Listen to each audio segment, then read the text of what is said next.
शूर्पणखा के पुत्र का क्या नाम था और गलती से किसने किया था उसका वध। शूर्पणखा के पुत्र की कथा रंगनाथ नाम के अरण्य कांड में ही मिलती है। यह कथा अन्यत्र कहीं नहीं मिलती। यहाँ तक कि रामचरितमानस, वाल्मीकि रामायण या किसी अन्य ग्रंथ में भी इसका उल्लेख नहीं है। अब आगे बढ़ते हैं।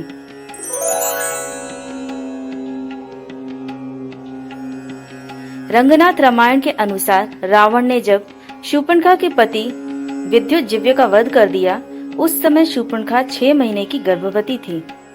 तब रावण ने दुखी शूर्पणखा को अपनी इच्छा अनुसार पति चुनकर उसके साथ शांतिपूर्वक जीवन व्यतीत करने की आज्ञा दी।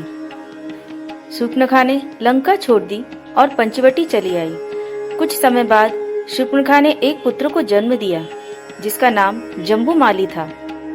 जब जम्बूमाली बड़ा हुआ तो उसने अपने पिता के बारे में शूर्पणखा से पूछा। शूर्पणखा ने अपने पति के वध का सारा वृतांत अपने पुत्र को सुना दिया। वह अत्यधिक क्रोधित हुआ और उसने रावण के वध का संकल्प ले लिया।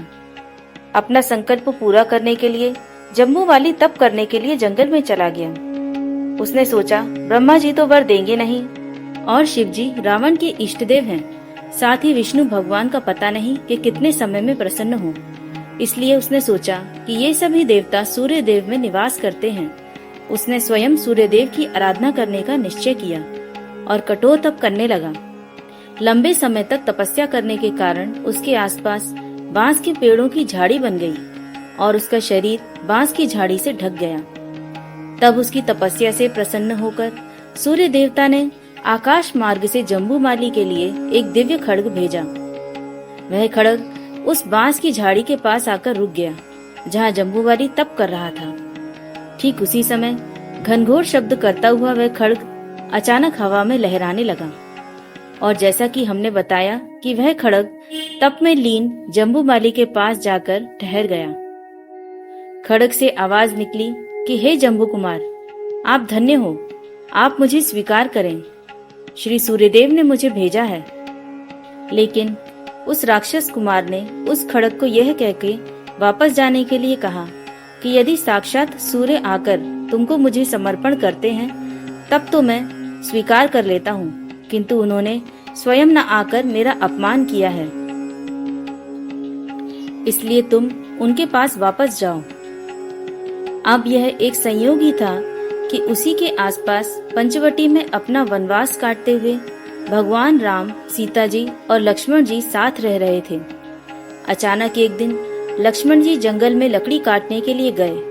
ठीक उसी समय लक्ष्मण जी लकड़ियां बीनते हुए वहां पर पहुंचे जहां बांसों के झुरमुट के अंदर जम्बूमाली तप कर रहा था। इस घटना से अनजान उन्होंने उस दुर्लभ और चमचमाते खड्ग को अनायास ही हाथ में पकड़ लिया। फिर उन्होंने उसकी परीक्षा लेते हुए अचानक ही बांस से बने झुरमुट पर प्रहार कर दिया। तत्काल ही एक मुनि कुमार 2 टुकड़े होकर छटपटाता हुआ दिखाई दिया। अब तो लक्ष्मण जी भयभीत हो गए और विलाप करने लगे।